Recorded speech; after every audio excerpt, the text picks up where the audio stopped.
close your eyes and relax. In the shadows, things are hiding that are better left unseen. Tonight, I'll tell you a story that will take you to a place where reality and fear intertwine. But before we begin, make sure no one is watching. And if you like what you hear, don't forget to give a like. It helps me keep creating new dark tales for you. Leave a comment telling us where you're listening from and which story has been the scariest for you. And now, let's begin. Under the surface. The room smelled faintly of old pine cleaner and something less definable, maybe loneliness if that had a scent. I sat on the edge of the bed, the mattress sagging beneath me with a familiar protest. One of those generic motel beds with the floral comforter, muted blue and tan patterns that probably hadn't been updated since the early 90s. The air conditioner buzzed low near the window, struggling against the early evening heat, the kind that stuck to your skin like a film. I didn't mind. It was better than silence. I had a half-drunk coffee cooling on the table next to me, in one of those paper cups with the rippled sleeves. I wasn't really drinking it, just holding it now and then, like I needed something to do with my hands. The remote sat untouched. The TV across the room was on, but muted. Some news channel running clips of politicians and disasters, looping without sound, as if the images alone could still shout. I'd thrown my jacket over the back of the one chair, boots off, one sock half pulled down without really thinking about it. My phone was charging on the nightstand, its screen dark. No messages. I'd been here before, not this exact room, not this exact town, but some version of it. A motel where the walls were thin, where the bathroom light hummed, and where time felt just a little warped. I'd picked this place because it was out of the way, anonymous, the kind of place no one asked questions if you stayed 2 nights too long and paid in cash. Outside, a neon vacancy sign glowed red through the closed curtain, pulsing like a slow heartbeat. I stared at the ceiling for a while, tracing the lazy spin of the fan above. It wobbled just slightly, clicking once with every rotation. It was comforting in a way, rhythmic, predictable.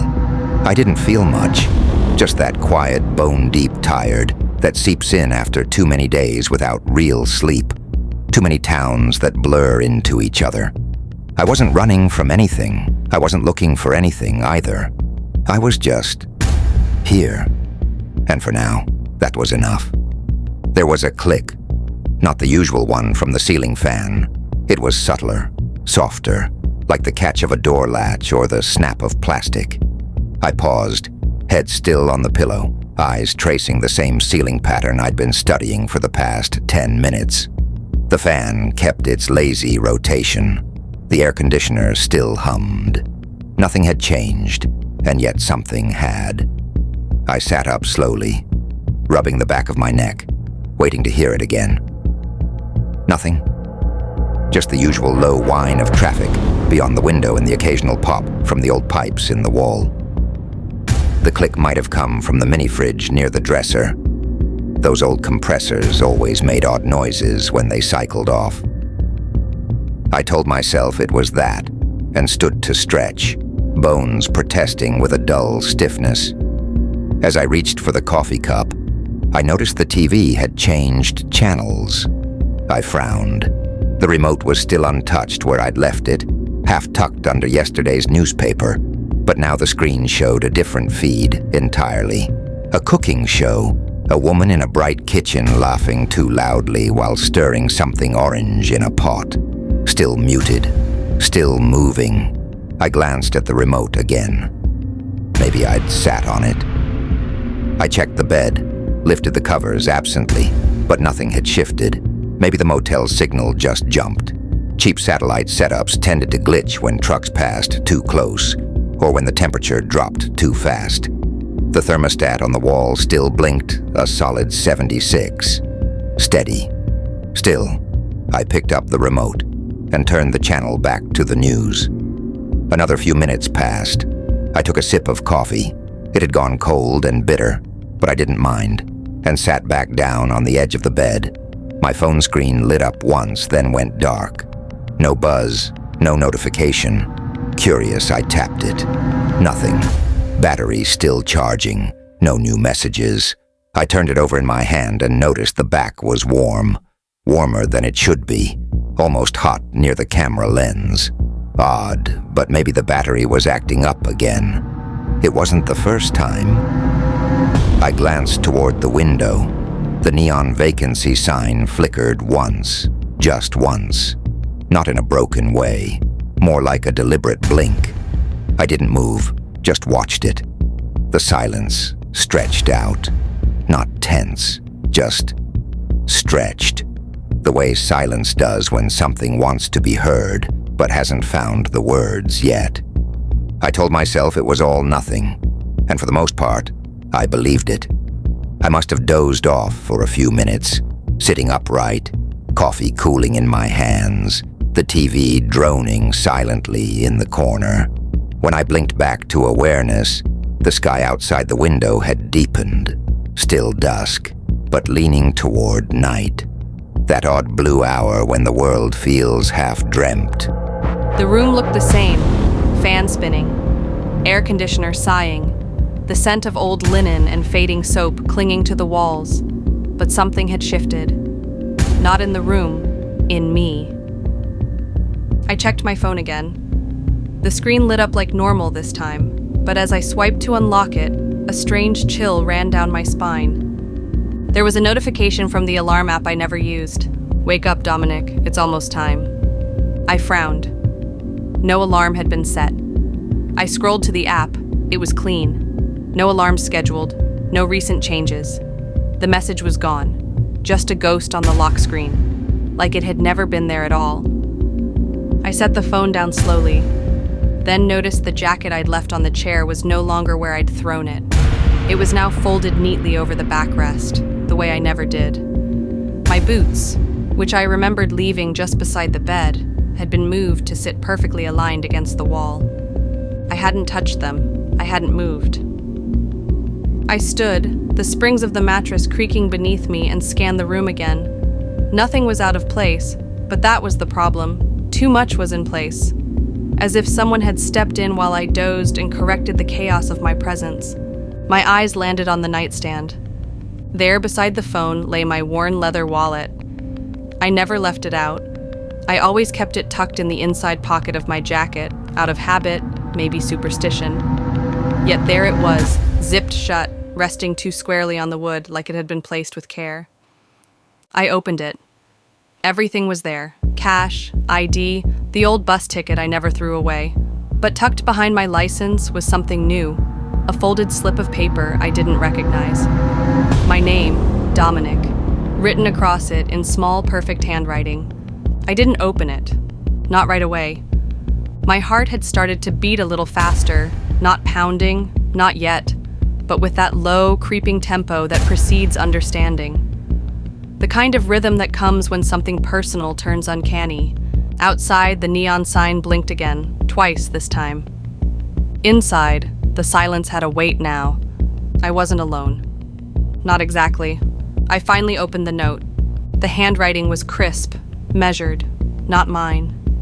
The kind of script you'd find in an old book dedication or a letter that never meant to be read aloud.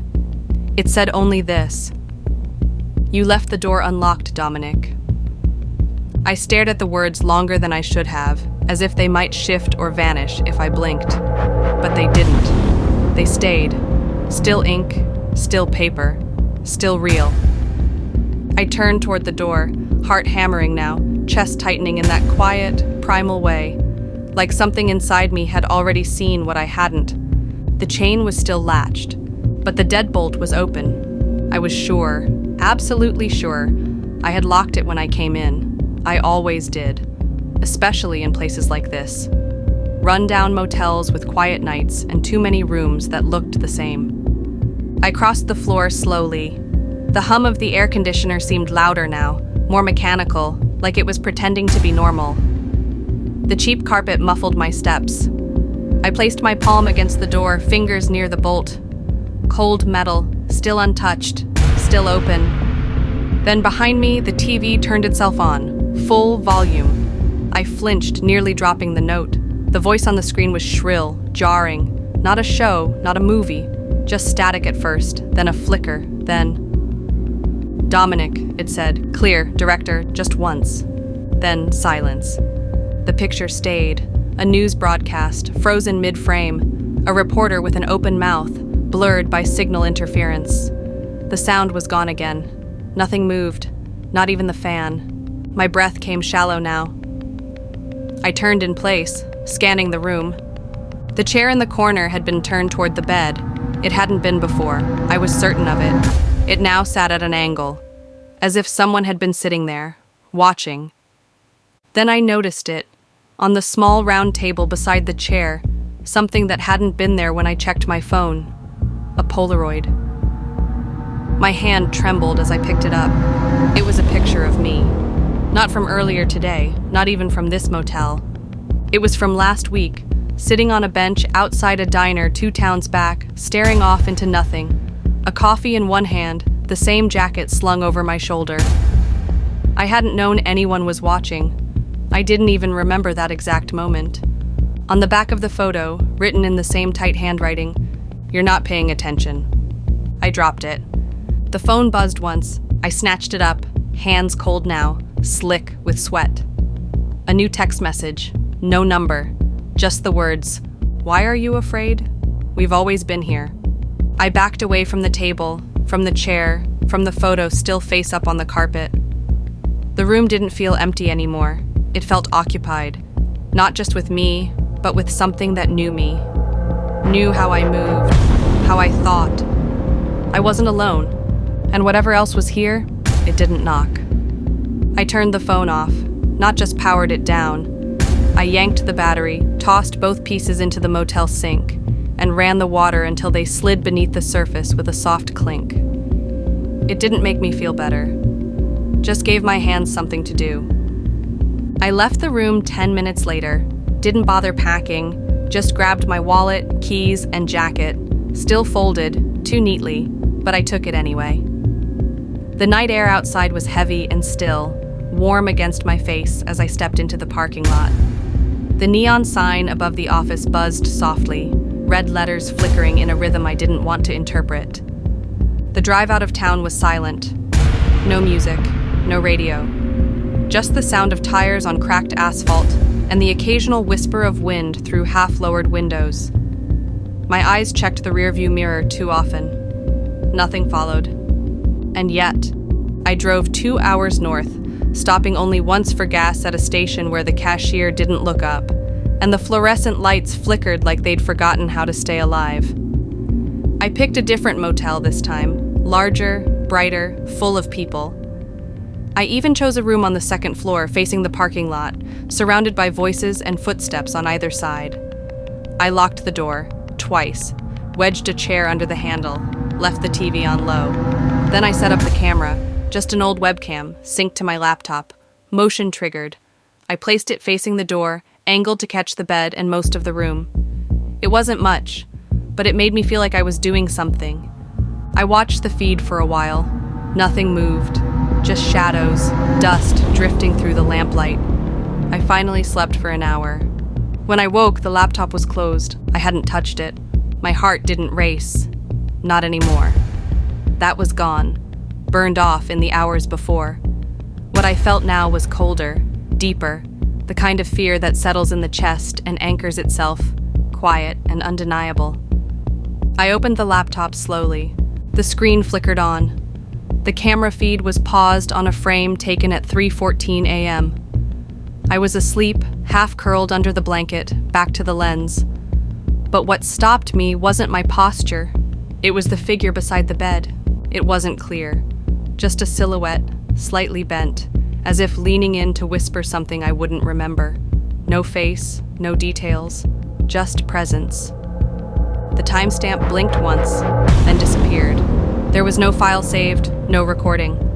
I left again before sunrise, drove west this time. New state, new plates, new motel with coded key cards and exterior cameras. Didn't matter. By the second night, another note appeared, this time inside the pillowcase. No handwriting, just typed. We don't need your permission. I sat on the edge of the bed and read it twice. I didn't run this time. I didn't scream.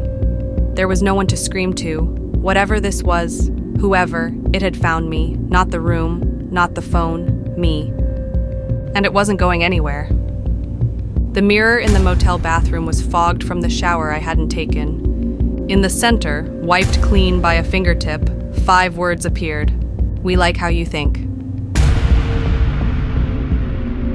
The Watcher's echo. I sat on the edge of the bed, the old mattress creaking beneath me, and stared at the chipped paint on the walls. The air was thick with the faint smell of cleaning chemicals mixed with something I couldn't quite place, maybe dust or stale coffee. It didn't matter. The dim light from the single lamp above flickered occasionally, casting a soft yellow hue across the room. A cheap painting of a sunset hung crookedly on the wall opposite the bed, the colors so faded it was hard to tell what they'd once been. I had been here before. Same bed, same worn carpet, same worn-out curtains that barely blocked out the harsh streetlights outside. The room was small, just enough space for the essentials. A tiny bathroom at the back, with cracked tiles and a sink that ran slightly hot, slightly cold, never just right. The shower was the kind that would take a good few minutes to warm up, but I didn't mind the chill. It was the only thing that could keep me awake, keep my thoughts from drifting too far. I hadn't seen anyone in hours. The front desk had no one behind it when I checked in earlier, just a handwritten note with a room key tucked under a glass. No hello, no small talk. Not that I'd expected any. People here kept to themselves, just like me. In a place like this, it was easy to forget the world outside, as if it didn't exist at all. Everything here was paused, a little broken, but it didn't matter. There was something peaceful in the quiet. The hum of the old air conditioner was the only sound, steady and constant. I rubbed my thumb over the edge of the coffee cup in front of me. The rim chipped, the coffee cold by now. I hadn't even bothered to drink it. My mind wandered, like it always did in places like this. Empty, detached. I wasn't sure why I stayed in these motels when I could have found something better, but it was easier this way. Easier to be alone. Easier to let the world outside stay out there, just beyond the thin walls, where it couldn't reach me. I was just about to get up and grab my jacket when I heard it. A soft tapping sound, like fingernails on wood. It was faint, almost imperceptible, but it cut through the quiet in a way that made me pause. I turned my head toward the door. The sound came again, tap, tap, tap. It was rhythmic, almost like someone was trying to get my attention. I stood up, stretching my back. Maybe someone in the room next door, or the plumbing, or a loose window latch. The sounds weren't exactly alarming. It was just odd. I walked over to the door and pressed my ear against it, but the sound stopped as soon as I got close. I waited a moment, but nothing came. I half expected to hear it again, but instead, there was just silence. Shrugging it off, I pulled my jacket off the back of the chair and slipped it on. It was probably just the old building settling. Everything here had its own little quirks. The air conditioner had started to hum a bit louder too, but I didn't mind. It was more of the same. A few minor irregularities that would fade into the background soon enough. The phone on the nightstand blinked once. I hadn't even noticed it before, but now it caught my eye. A small red light on the receiver, just a soft flash every few seconds. I picked it up, half expecting the dial tone, but it was quiet. No missed calls, no messages. Just that steady, pulsing red light. I put the phone down again, not thinking much of it. The place was old. Maybe the wiring was off. I glanced around the room, my eyes catching on the reflection in the mirror above the dresser. The shadows in the room seemed just a little longer, but I could explain that away with the low light. I walked over to the mirror, adjusted it slightly, and smiled at my own reflection, a tired, worn version of myself. The oddest thing about the whole situation was that it didn't even feel strange. Just a few minor details out of place, easily overlooked. I let out a breath and settled back into the chair. The tapping stopped, the phone light blinked once more, and I reached for the cold coffee again, deciding to let whatever it was slip away. The room seemed the same as always. Quiet, still. A little too quiet, perhaps. It happened again, just as I was about to settle into the chair with my coffee. The tapping returned, this time louder, more insistent. Tap, tap, tap. It wasn't coming from the door this time. It came from somewhere inside the room, beneath the low hum of the air conditioner. It seemed to shift locations like it was moving, tracking me. I froze, my hand hovering over the cup. The sound was closer now, almost directly behind me. I turned quickly, scanning the room. Nothing. The dresser, the bed, the small table by the window. Everything was still. But then I noticed something odd. My jacket, the one I'd thrown over the chair, was different. It wasn't hanging the way I'd left it. It was draped more neatly across the backrest, almost like someone had taken the time to fold it a little. A small, inexplicable knot twisted in my stomach. I hadn't touched it since I had put it there. I could feel the air grow colder, or maybe it was just my own growing unease.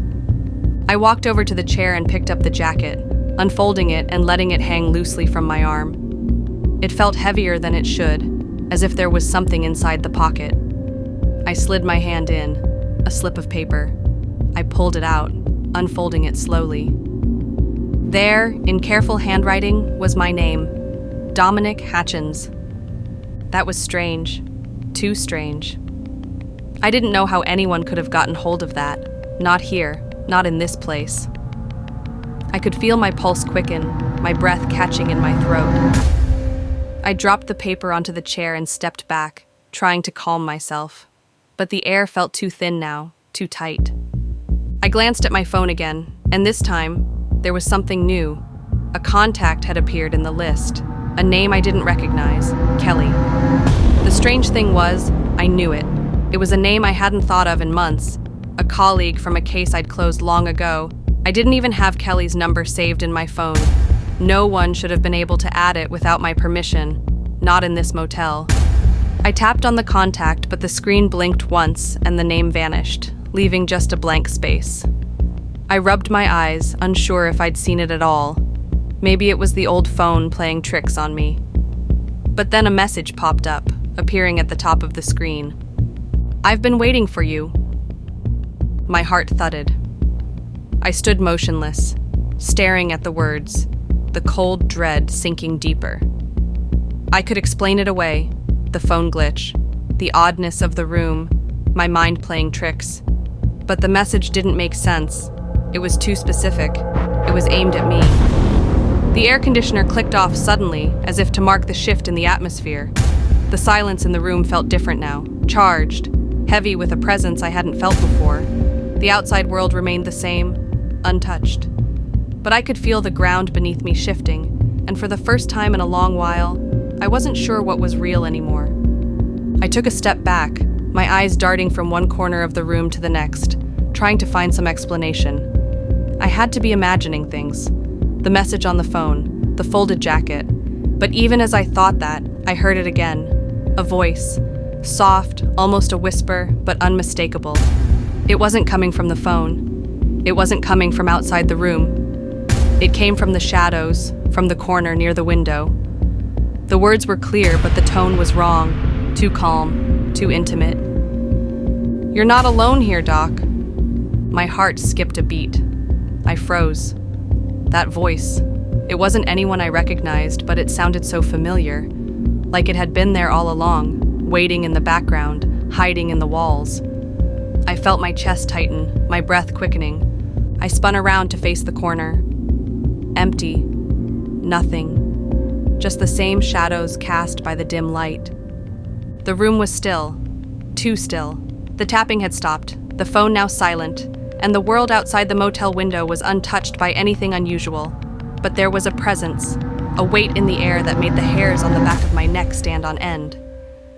I moved towards the window, my hands shaking as I pulled the curtain aside. The street below was dark, empty, quiet. No one. But as my eyes scanned the parking lot, something caught my attention. A figure. Standing at the far edge, just beneath the flickering streetlight. They weren't moving, just standing there, facing the motel, their outline shrouded in shadow. I couldn't see their face. The figure was too far away, and the light distorted their form, but I knew they were watching me. I could feel it. My breath caught in my throat. It was like being trapped in a dream, a nightmare. I turned to run, but when I looked back, the figure was gone, vanished without a trace. The street below was empty again, nothing but the silent hum of the streetlights. But I didn't feel alone anymore. I stumbled back from the window, feeling my pulse race in my neck. Something had changed. The room felt different, like it had shifted into a space I didn't recognize, where rules didn't apply. The air was thick now, suffocating. The silence had turned into a weight pressing down on me, making my limbs feel heavy, as if I were being watched. I grabbed the door handle, intending to leave, to escape, but the door wouldn't budge. It was locked, just as it had been when I entered. I twisted the knob again, harder this time, panic creeping into my chest. But no matter how much force I used, it wouldn't open. I turned, and there, sitting on the bed, was the folded piece of paper again. The one I had dropped earlier. The same handwriting. "You're staying tonight, Doc. There's nowhere to go." The words felt like ice sliding down my spine. The room hadn't changed. The world outside hadn't changed. But I was no longer in control of it. The things I couldn't explain were growing, tightening around me. I was being watched, and there was nowhere to run. I turned off my phone, hoping that would break whatever hold it had over me. I grabbed the device and shoved it into the drawer of the nightstand, the small click of the drawer closing feeling insignificant in the overwhelming silence. But even as I did, I could feel the presence lingering in the room, like something was watching from the dark corners, waiting. I couldn't stay here. I had to leave. I threw my jacket on and headed for the door, my mind racing. I wasn't sure what I was running from, but I knew I couldn't let it follow me. I walked down the hall, my footsteps too loud against the old, cracked tiles. When I reached the parking lot, I saw my car, still parked under the dim streetlight. I didn't hesitate. I got in, started the engine, and drove away, faster than I should have, my knuckles white on the wheel. I didn't stop. I kept driving, not caring where, just as far away as I could get. I thought maybe if I put miles between myself and the motel, the feeling would fade. I thought maybe I could outrun it, whatever it was. But as the sun set behind me, the oppressive weight on my chest didn't lift. It stayed, a constant pressure, like I was still being followed, still being watched. When I reached the next town, I checked into another motel, more careful this time, but the same creeping dread settled in. I set up cameras, just in case. Pointed them at the door, at the bed, anywhere that felt vulnerable. I wanted to be ready, to catch whatever was there on tape, to have some proof that I wasn't losing my mind. But I didn't sleep. I couldn't. The cameras blinked red through the night, but nothing unusual happened. At dawn, I packed up, left the footage behind, and drove again, heading further north. I thought a new city, a new place, would make it stop, would give me a chance to breathe. I went to a different motel in a different town, changed my name. But the same chill crept over me as I stepped into the new room. It was like the air in the place was different now, thicker, as if it had already been breathed in by someone else. The phone rang that night. I didn't pick it up. The voice on the other end wouldn't be anyone I recognized. I started to realize then, as I stood there in the middle of a new place, with no explanation for how any of this could be happening, that this wasn't going away. This wasn't just the motel or the phone or the figure in the shadows. It was something else, something that followed me, something that had been watching me from the beginning. I wasn't sure how long it had been there.